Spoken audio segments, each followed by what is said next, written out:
George Orwell, 1984. Título original, 1984.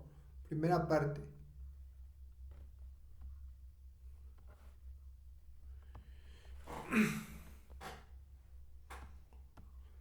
Era un día frío y luminoso de abril y los relojes estaban dando las 13. Winston Smith, con la barbilla clavada en el pecho, en un esfuerzo por escapar al desagradable viento, pasó a toda prisa entre las puertas de cristal de las casas de la Victoria, aunque no lo bastante rápido para impedir que se colara tras él un remolino de polvo y suciedad.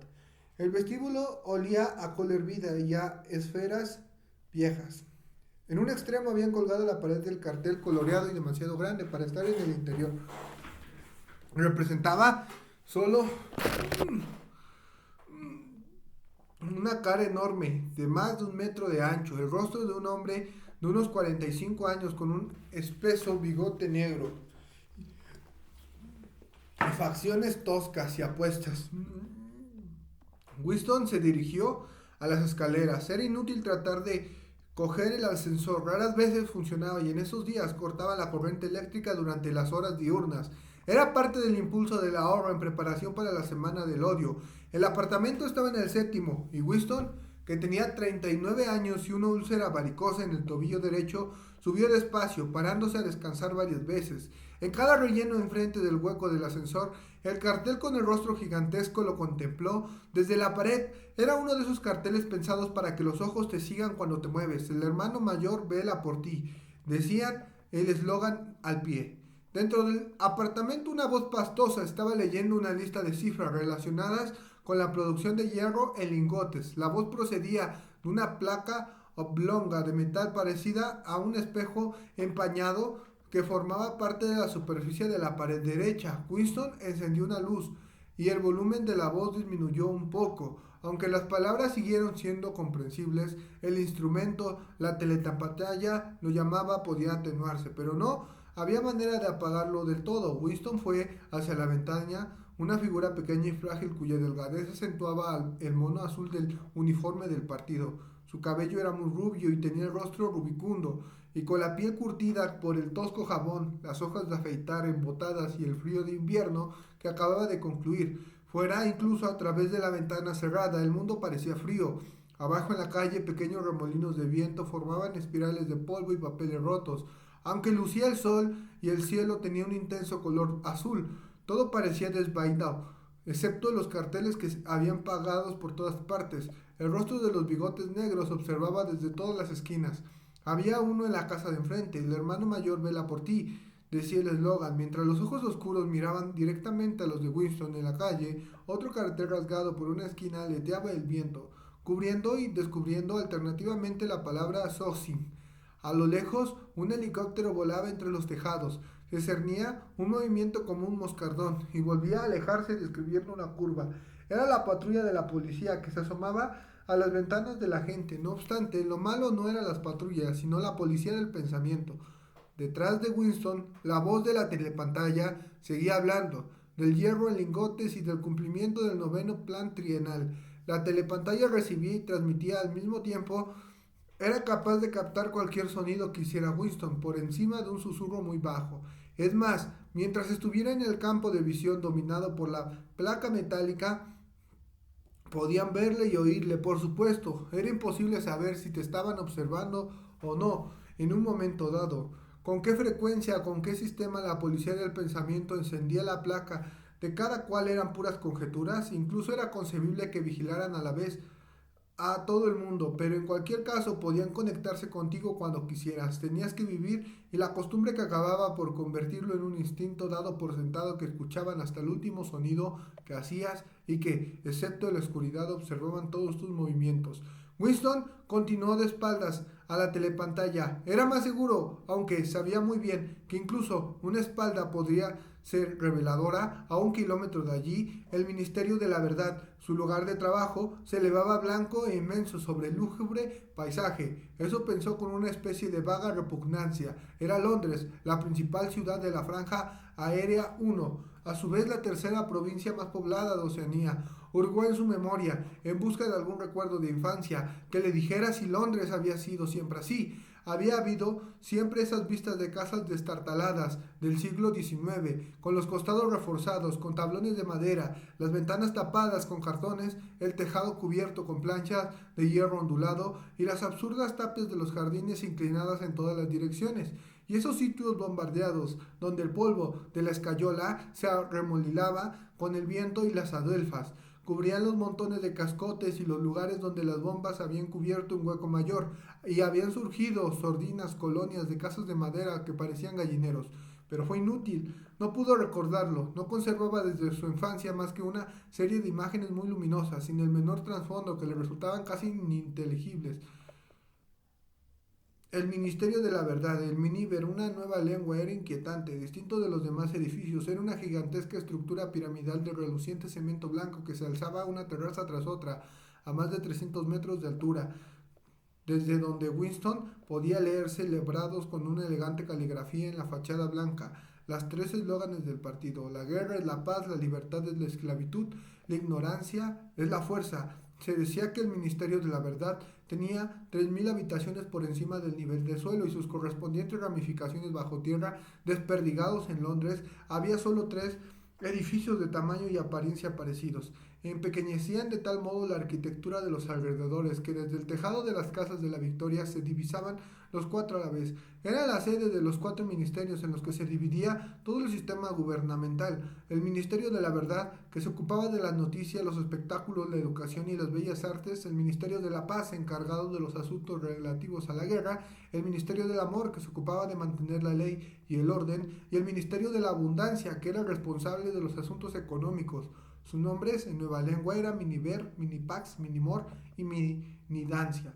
El Ministerio del Amor era el más imponente. No tenía una sola ventana. Winston nunca había estado dentro, ni tampoco a medio kilómetro de él. Era imposible entrar allí, si no era por algún asunto oficial, y aún así había que atravesar un laberinto de alambre, de espino, puertas de acero, nidos y de ametralladora ocultos.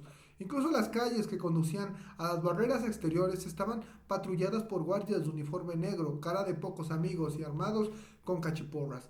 Winston se volvió de pronto. Había adoptado la expresión de relajado optimismo que convenía a exhibir ante la telepantalla. Cruzó la habitación para ir a la minúscula cocina. Al salir del trabajo a esa hora del día, había sacrificado su almuerzo en el bar del ministerio y sabía que en la cocina no había más comida que un mendrugo de pan moreno que tenía que guardar para el desayuno del día siguiente. Cogió de un estante una botella de un líquido incoloro con una sencilla etiqueta que decía Ginebra de la Victoria. Despedía un olor repugnante y aceitoso a licor de arrochino. Winston se sirvió casi una tacita, hizo acopio de valor y se lo tragó como si fuera una medicina. Al instante su rostro se encendió y le lloraron los ojos. El licor sabía a ácido nítrico y al tragarlo uno tenía la sensación de que lo golpearon en la nuca con una porra de goma. No obstante, en un instante después se le calmó el ardor del estómago y el mundo empezó a parecerle más alegre. Sacó un cigarrillo de una cajetilla arrugada cuya etiqueta decía cigarrillos de la Victoria y por despiste lo puso en posición vertical,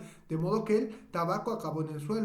Con el siguiente tuvo más cuidado, volvió al salón y se sentó en una mesita que había a la izquierda de la telepantalla. Sacó del cajón un portaplumas, un tintero y un grueso libro de notas, con el lomo rojo y las tapas imitando un mármol. Por alguna razón, la telepantalla del salón ocupaba una posición poco frecuente, en lugar de estar como era habitual en la pared del fondo, desde donde dominaba toda la habitación. Estaba en la pared más larga, enfrente de la ventana.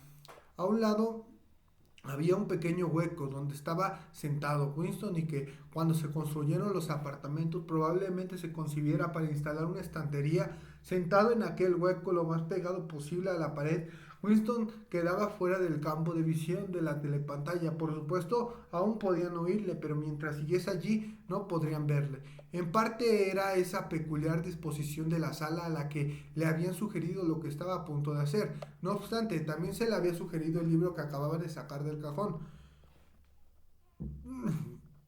Era un libro muy hermoso, su suave olor, su papel suave de color crema, un papel amarillento por el paso del tiempo.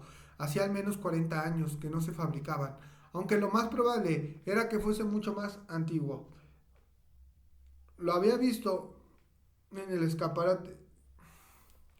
de una desaliñada tienda de objetos de segunda mano en uno de los barrios bajos de la ciudad, aunque no recordaba cuál, y había sentido un irresistible deseo de poseerlo. Se suponía que los miembros del partido no debían entrar en tiendas normales, traficar el mercado libre se llamaba, pero la norma no se cumplía de manera estricta, porque había varias cosas como los cordones de los zapatos y las cuchillas de afeitar que no se podían conseguir de ninguna otra manera. Había echado un rápido vistazo calle arriba y abajo y luego se había colado en la tienda. Había comprado el libro por $2.50. En aquel momento no había sido consciente de quererlo por ninguna razón concreta. Se lo había llevado a casa en su maletín sintiéndose culpable, incluso aunque no hubiera escrito nada en él. Era una posición comprometedora. Lo que estaba a punto de hacer era empezar un diario. No es que fuese ilegal, nada lo era, porque ya no había leyes, pero en caso de lo que le encontraron era casi seguro que lo condenarían a muerte o al menos a 25 años en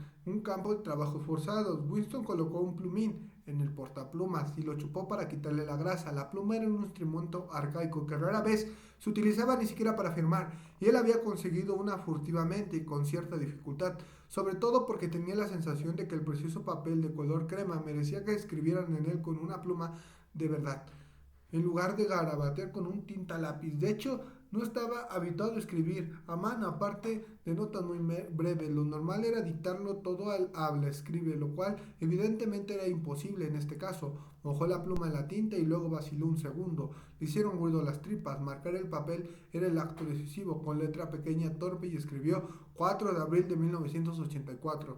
Se recostó en la silla. Sintió una impotencia absoluta. Para empezar, ni siquiera sabía con certeza si de verdad estaba en 1984. Debían de rondar esa fecha, pues estaba casi seguro de tener 39 años. Creía haber nacido en 1944 o 1945, pero era imposible fijar una fecha sin una imprecisión de 1 o 2 años. Pero ¿quién pensó de pronto estaba escribiendo aquel diario para el futuro, para los que aún no habían nacido? Su imaginación se detuvo en un momento en la dudosa fecha de la página y cayó con un sobresalto de la palabra de una nueva lengua doble piensa. Por primera vez reparó en la magnitud de lo que había hecho. ¿Cómo iba a comunicarse con el futuro? Era por naturaleza imposible, o bien el futuro se parecería al presente, en cuyo caso nadie le haría ningún caso, o sería diferente y sus problemas carecerían de sentido.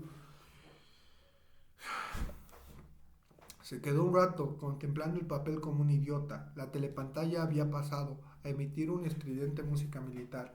Lo curioso no era solo que hubiese perdido la capacidad de expresarse, sino que hubiera olvidado también lo que tenía pensado decir. Había pasado semanas preparándose para ese momento, y no se le había ocurrido que fuese a necesitar nada más que valor. Escribir sería fácil, lo único que tenía que hacer era trasladar el papel al interminable inquieto monólogo que llevaba años literalmente.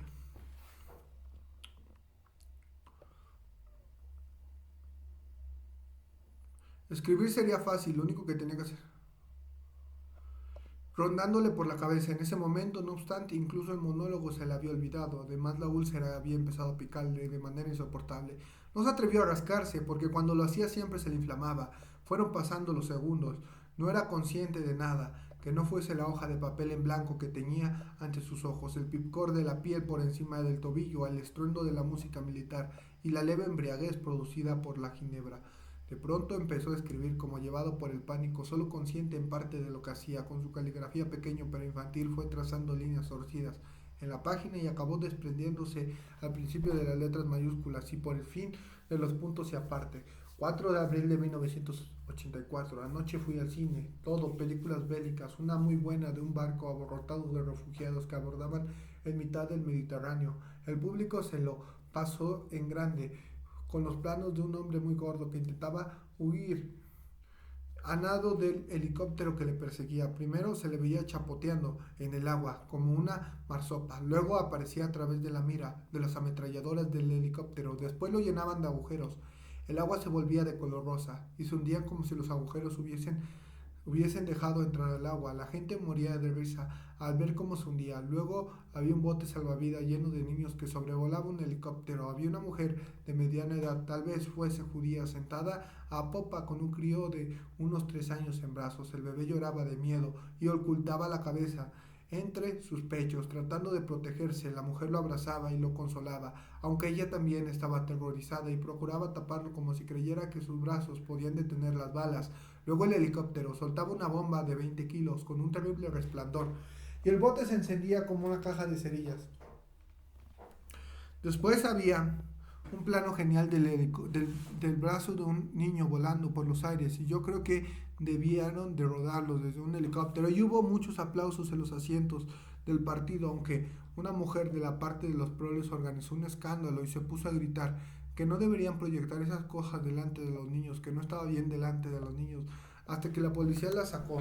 No creo que le ocurriera nada porque a nadie le importaba lo que los proles. Es una típica reacción al prole y nunca. Winston dejó de escribir, en parte porque le había dado un calambre. Ignoraba a santo de que había escrito todas esas incongruencias, pero lo raro era que mientras lo hacía, había acudido claramente a su memoria un recuerdo totalmente distinto, hasta el punto de que se vio capaz de escribirlo. Era comprendió de pronto ese otro incidente, el que le había decidido volver a casa, empezar el diario. Había ocurrido esa mañana en el ministerio, suponiendo que pudiera decirse con algo tan vago. Eran casi las 12 en el departamento de archivos donde trabajaba Winston. Estaba sacando las sillas en los cubículos hasta el centro del vestíbulo, enfrente de la gran telepantalla en preparación para los 2 minutos de odio. Winston acababa de ocupar su sitio en una de las filas de medio, cuando dos personas a quienes conocía de vista, pero con las que nunca había hablado, entraron de pronto en la habitación. Una de ellas era una chica con la que había cruzado a menudo en los pasillos. No sabía su nombre, pero sí que trabajaba en el departamento de ficción. Probablemente la había visto a veces, con las manos grasientas y cargadas con una llave inglesa. Trabajará de mecánica en una de las máquinas de escribir novelas. Era una chica de aspecto decidido, de unos 27 años, cabello negro y espeso, rostro pecoso y movimientos ágiles y atléticos. Una estrecha faja de color rojo, emblema de la Liga Juvenil Antisexo, ceñía su cintura por encima del mono y resaltaba lo esbelto de sus caderas. A Winston le había resultado antipática desde el primer momento, y sabía por qué: por el ambiente de los campos de hockey, baños fríos, excursiones comunitarias e higiene mental que siempre le rodeaba en realidad.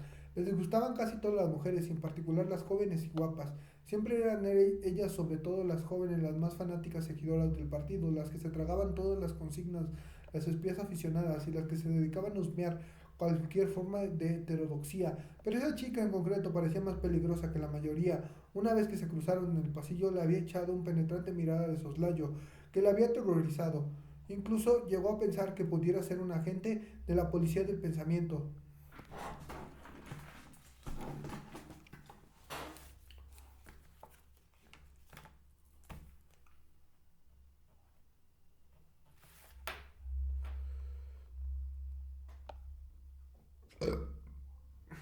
Es cierto que no parecía muy probable, pero aún así seguía experimentando una extraña inquietud, mezcla de miedo y hostilidad, cada vez que le tenía cerca. La otra persona era un hombre llamado O'Brien, un miembro del partido interior, que ocupaba un puesto tan importante y misterioso que Wilson. Solo tenía una idea muy vaga de qué consistía. Se produjo un momento de silencio entre la gente que había en torno a las sillas al ver acercarse al mono negro de un miembro del partido interior, O'Brien. Era un hombretón fornido de cuello grueso y rostro tosco y brutal, que al mismo tiempo resultaba cordial. A pesar de su aspecto imponente, sus modales eran amables y tenía una manera de subirse las gafas que desarmaba a cualquiera de un modo indefinible y curiosamente civilizado. Era un gesto que, si alguien hubiera pensado todavía en esos términos, habría podido recordar a un noble del siglo XVIII que ofreciera su caja de rapé. Winston, que había visto a O'Brien tal vez una docena de veces en otros tantos años, sentía una extraña atracción por él, y no solo porque le integrara el contraste entre la urbanidad de sus modales y su físico de boxeador, sino porque abrigaba la secreta convicción, o tal vez fuese solo una esperanza, de que la ortodoxia política de O'Brien no era perfecta. Había algo en su gesto que le sugería de un modo irresistible, e incluso era posible de lo que llevaba pintado en el semblante no fuese la heterodoxia, sino simplemente la inteligencia. En cualquier caso, tenía aspecto de ser una persona con quien no podría entenderse. Sí podía burlar a la telepantalla y estar a solas con él. Winston jamás había hecho el menor intento de comprobarlo. De hecho,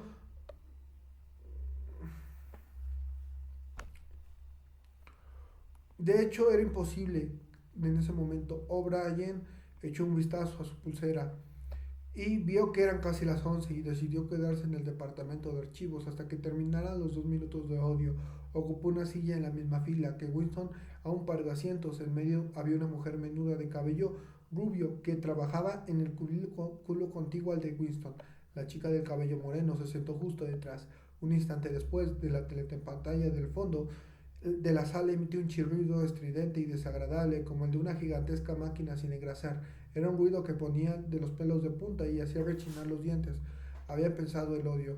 Como de costumbre, el rostro de Manuel Goldstein, el enemigo del pueblo, apareció en la pantalla y se oyeron silbidos aquí y allá entre el público. La mujer de cabello rubio soltó un chillido de asco y temor. Goldstein era el renegado y desertor que hace mucho tiempo nadie recordaba con exactitud cuánto habría sido una figura señera del partido, casi a la altura del hermano mayor.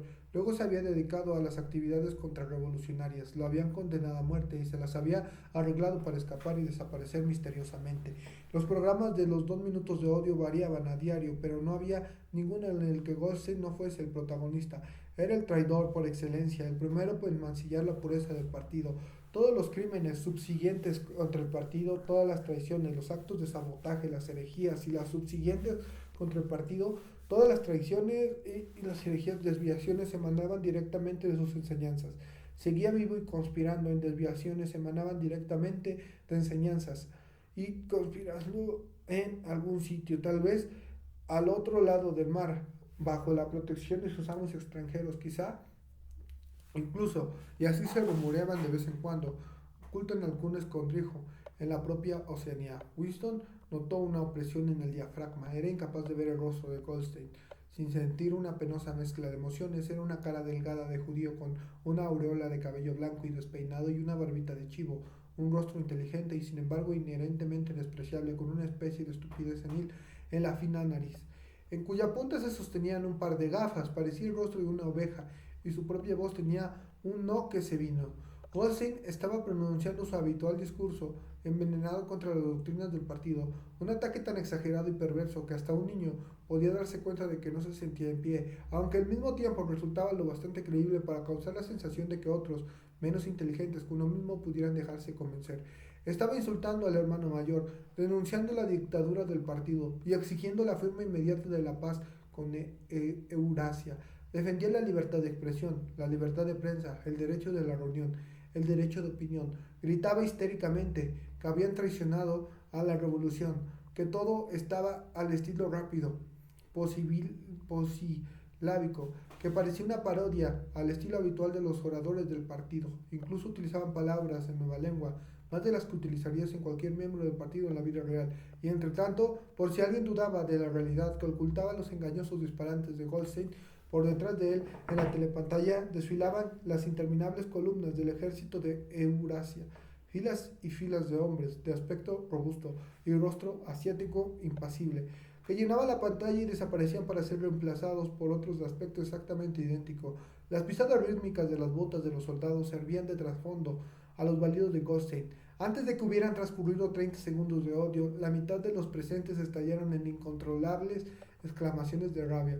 El rostro ovino y complacido y el terrorífico poder del ejército de Eurasia a su espada eran insoportables. Además, bastaba con ver o incluso pensar que Goldstein, para sentir miedo y rabia de forma automática, era un motivo de odio más constante que Eurasia o Asia, pues siempre que Oceanía estaba en guerra con una de esas potencias, por lo general estaba en paz con la otra. Pero lo raro era que, por más que todo el mundo odiara y despreciara a Goldstein, por más de que todos los días y mil veces al día sus teorías se refutaran, aplastaran y ridicularizaran y mostraran al mundo como una sarta de sinsentidos en las tribunas públicas, la telepantalla, los libros y los periódicos, su influencia no parecía disminuir. Siempre había nuevos incautos dispuestos a dejarse embaucar. No pasaba un día en el que la policía del pensamiento no desenmascarara a algún espía saboteador que trabajara a sus órdenes. Era el jefe de un inmenso ejército que actuaba en la sombra, una red clandestina de conspiradores que se proponían a derrocar el Estado. Se decía que dicha organización se llamaba la Hermandad. También corrían rumores sobre un libro terrible, un compendio de todas las herejías de la que era autor Goldstein, y que circulaban de manera clandestina aquí y allá. No tenía título, la gente lo llamaba sin más el libro, pero esas cosas solo se sabían por vagos rumores. Ni la hermandad ni el libro eran algo a lo que ningún miembro del partido hiciera alusión si tenía manera de evitarlo. En el segundo minuto el odio se convirtió en un frenesí. La gente daba saltos en los asuntos y chillaba la voz en grito, en un esfuerzo por acallar los desquiciantes balidos de la pantalla. La mujer rubia se había puesto de color rosa y abría y cerraba la boca como un pez fuera del agua. Incluso el tosco rostro de O'Brien parecía congestionado. Estaba muy recto en su silla, con el pecho hinchado y el tembloroso como si resistiera el embate de una ola. La joven del cabello oscuro que había detrás de Winston había empezado a gritar ¡Cerdo! ¡Cerdo! Y de pronto cogió un brazo diccionario de nueva lengua y lo lanzó contra la pantalla. El diccionario golpeó a Goldstein en la nariz y rebotó. La voz continuó inexorable. En un momento de lucidez, Winston descubrió que estaba gritando con los demás y dando patadas con violencia contra el marco de la silla. Lo más horrible de los 2 minutos de odio no era que la participación fuese obligatoria, sino que era imposible no participar. Al cabo de 30 segundos, hacía innecesario fingir un empastoso éxtasis de temor y afán de venganza y unos deseos de asesinar, torturar y aplastar caras con un mazo. Parecían recorrer a todo el mundo como una corriente eléctrica y lo convertían aún incluso en contra de su voluntad en un loco furioso, y no obstante la rabia que se sentía era una emoción abstracta y carente de finalidad, que podía dirigirse de un objeto a otro como la llamada de un soplete. Así al cabo de un instante el odio de Winston se concentraba no en la llamada de un soplete, sino por el contrario en el hermano mayor, el partido y la policía del pensamiento. En momentos así en su corazón estaba con el solitario denigrado hereje de la pantalla, el único guardián de la cordura y la verdad, en un mundo de mentiras, y poco después volvía a estar de acuerdo con la gente que le rodeaba, y todo lo que le decía de Goldstein le parecía cierto. En esos momentos el secreto odio que le inspiraba el hermano mayor se trocaba en adoración, y el hermano mayor daba la impresión de alzarse como un protector valiente e invencible, que se interponía igual que una roca ante las hordas de Asia. Y Goldstein, a pesar de su aislamiento, de su indecisión y de las dudas sobre su propia existencia, parecía un siniestro dramaturgo capaz de resquebrajar con el mero poder de su voz la estructura de la misma civilización. En ciertos momentos incluso era imposible trasladar a voluntad el odio de una cosa a otra. De pronto, mediante un esfuerzo como el que hacemos para apartar la cabeza de la almohada en plena quesadilla, Winston logró transferir su odio del rostro de la pantalla a la joven de cabello moreno que tenía detrás. Vívidas y hermosas alucinaciones cruzaron por su imaginación. Se vio golpeándola hasta la muerte con una cachiporra de goma, atándola desnuda a una estaca, acribillándola a flechazos como un San Sebastián, violándola y cortándole el cuello. En el momento del clímax, por si fuera poco, comprendió mejor que antes porque la odiaba por ser joven y asexuada, porque quería acostarse con ella y nunca lo haría, porque en torno a su dulce y sembriante cintura, que parecía estar pidiendo que le rodeara con el brazo, no había más que la odiosa faja roja, un agresivo símbolo de castidad. El odio llegó a su apogeo. La voz de Goldstein se había convertido en un verdadero balido, y por un instante se transformó en el de una abeja. Luego en el rostro de la abeja se fundió la figura de un soldado de Eurasia, que parecía estar avanzando enorme y terrible entre el ruido y su fusil ametrallador, como si fuese a salir a la pantalla, de modo de algunos de los que estaban sentados en primera fila se echaron para atrás. Sin embargo, en ese mismo instante, y para enorme alivio de todos los presentes, aquella figura hostil se fundió con el rostro del hermano mayor, con su cabello negro, su bigote, su poder y su misteriosa calma, tan enorme que casi llenaba la pantalla. Nadie oyó lo que estaba diciendo el hermano mayor. Eran solo unas palabras de ánimo, como los que dicen en el fragor de la batalla, incomprensibles, pero capaces de infundir confianza por el mero hecho de ser pronunciadas. Luego el rostro del hermano mayor volvió a difuminarse, y en su lugar aparecieron las 3 consignas del partido en letra mayúscula y negrita.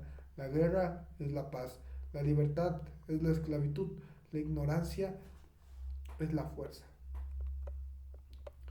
Sin embargo, la faz del hermano mayor dio la impresión de persistir unos segundos en la pantalla, como si el impacto que había causado en la retina fuese demasiado intenso para desaparecer de inmediato. La mujer rubia se había apoyado en el respaldo de la silla que tenía delante, con un murmullo trémulo que sonaba como si dijera: mi Salvador. Extendió los brazos hacia la pantalla, luego se tapó la cara con las manos. Era evidente que estaba rezando. En ese momento todo el mundo empezó a repetir lentamente, de manera rítmica y profunda: HM, HM, HM. una y otra vez, muy despacio y con una larga pausa entre la H y la M, un murmullo extraño y primitivo tras el cual se sentía la sensación de oír las pisadas de los pies descalzos y el batir de los tantanes.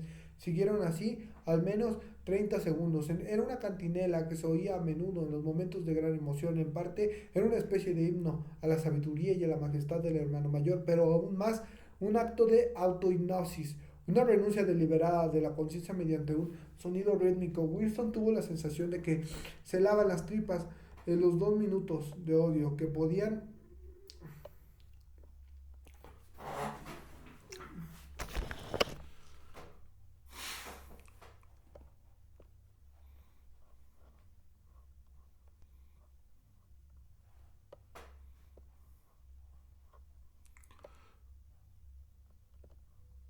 tuvo la sensación de que se le lavan las tripas. Siempre le llenaba de pavor, por supuesto. Lo entonaba con los demás. Era imposible no hacerlo. Disimular tus sentimientos, controlar tus gestos y hacer lo mismo que los demás era una reacción instintiva. Pero había un par de segundos en que la expresión de sus ojos podría haberle traicionado. Y fue exactamente en ese instante cuando sucedió. Aquello tan revelador, así es, que de verdad había sucedido. Por un momento cruzó la mirada con O'Brien.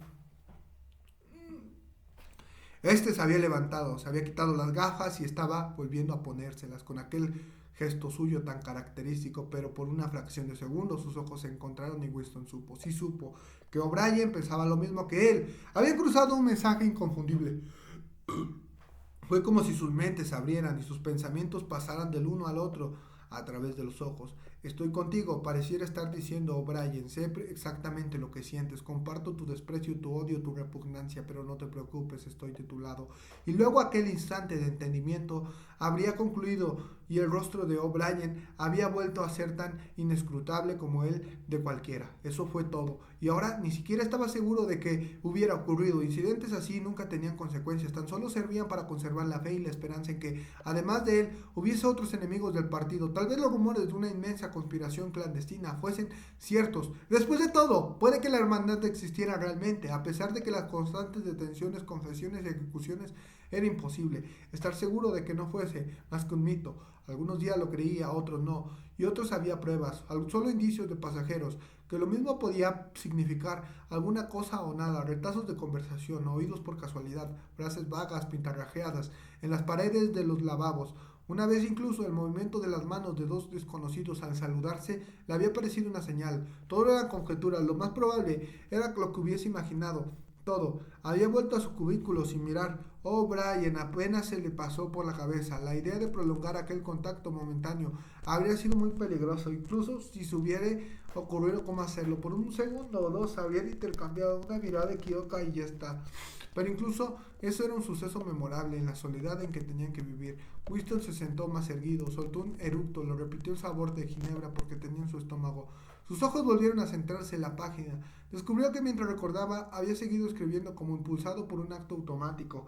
Y ya no era la caligrafía torpe y acalambrada de antes. La pluma se había deslizado, voluptuosa sobre el suave papel, y había escrito con letra clara y mayúscula una y otra vez hasta llenar media página. Abajo el hermano mayor, abajo el hermano mayor, abajo el hermano mayor, abajo el hermano mayor, abajo el hermano mayor. No pudo evitar una punzada de pánico. Era absurdo, puesto que escribir esas palabras no era más peligroso que el hecho de haber iniciado el diario, pero por un momento estuvo tentado de arrancar las páginas que había escrito y renunciar a la empresa sin más. No obstante, no lo hizo, porque sabía que era inútil, daba igual que escribiese o no, abajo el hermano mayor, tanto si continuaba con el diario como si no, la policía del pensamiento acabaría descubriéndolo. Había cometido y no lo habría cometido incluso, aunque no hubiese aplicado la pluma del papel. El delito esencial que incluía todos los demás delitos lo llamaban criminal. El criminal no podía ocultarse eternamente, podía disimular un tiempo, incluso unos años, pero antes o después acababan descubriéndote. Siempre era de noche, las detenciones ocurrían invariablemente de noche, la sacudida que te arrancaba del sueño, la mano áspera que te sacudía el hombre, las luces que te cegaban los ojos, el círculo de rostros impacables en torno a la cama. En la mayoría de los casos no había juicio ni informe sobre la detención, la gente desaparecía sin más, y de siempre de noche. Tu nombre se eliminaba de los archivos, borraban hasta lo último la referencia de cualquier cosa que hubieras hecho. Tu antigua existencia se negaba y luego caía en el olvido. Eras abolido, aniquilado, vaporizado. Era la palabra que usaban. Por un instante la dominó una especie de histeria. Empezó a escribir con una letra descuidada y apresurada: me matarán, no me importa, me pegarán un tiro en la nuca, me da igual, abajo el hermano mayor, siempre dispararán en la nuca, no me importa, abajo el hermano mayor. Se arellanó en el asiento, ligeramente avergonzado de sí mismo, y dejó la pluma en la mesa. Justo después dio un violento respigno.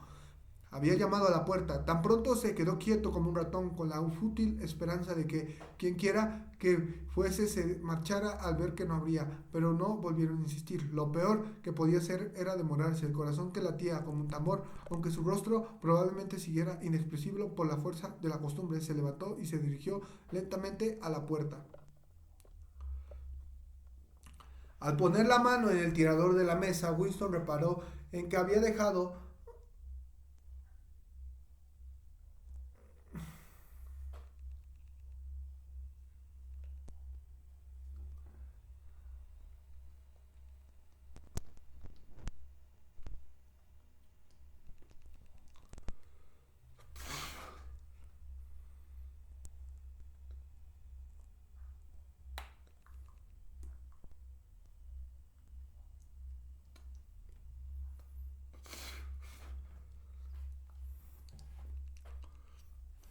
El diario abierto sobre la fuerza, con abajo el hermano mayor, escrito en letra tan grande que casi era legible desde el otro lado de la habitación. Era un descuido de una estupidez inconcebible, pero a pesar del pánico comprendió que no había querido emborronar el papel de color crema al cerrar el libro con la tinta húmeda. Contuvo el aliento y abrió la puerta. Al instante lo recorrió una cálida oleada de alivio.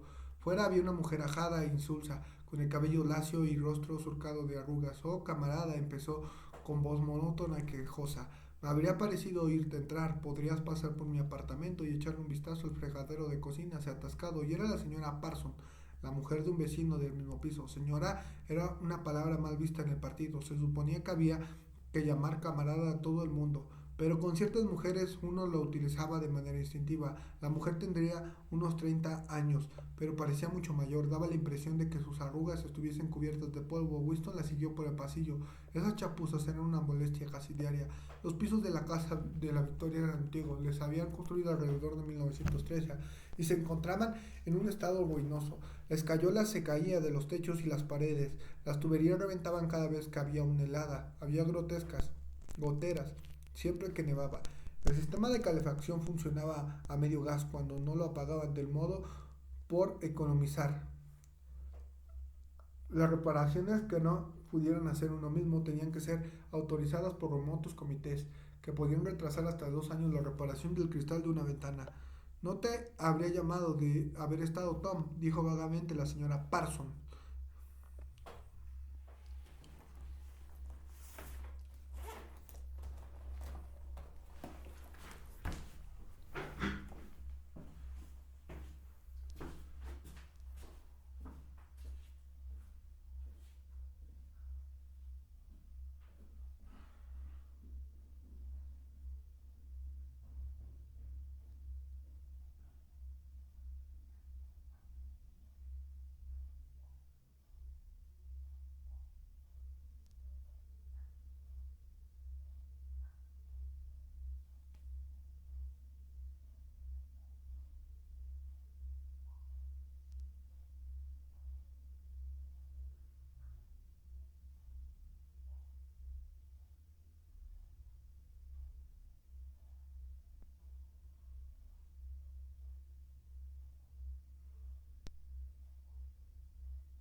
El piso de Parson era más grande que el de Winston, e igual de sombrío, aunque en otro sentido. Todo tenía un aspecto de estar abollado y pisoteado, como si hubiera acabado de pasar un animal grande y violento.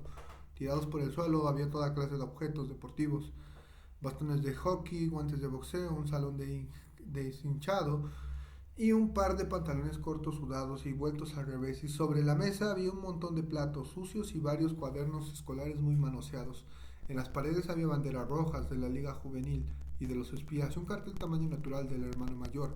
Se notaba el acostumbrado olor a cola hervida que predominaba en todo el edificio, aunque allí estaba mezclado con un acre olor a sudor de alguna persona que uno lo sabía nada más olerlo, aunque era difícil saber cómo. No se hallaba presente en ese momento. En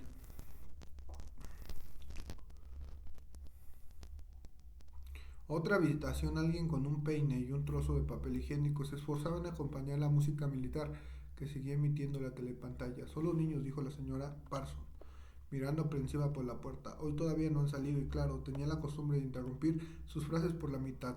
El fregadero de la cocina estaba casi lleno hasta el borde de un agua sucia y verdosa, aún olía más cool. Winston se arrodilló y examinó el codo de la tubería. Odiaba tener que utilizar las manos y tener que agacharse, pues siempre le daba tos, y la señora Parson lo miró con desánimo.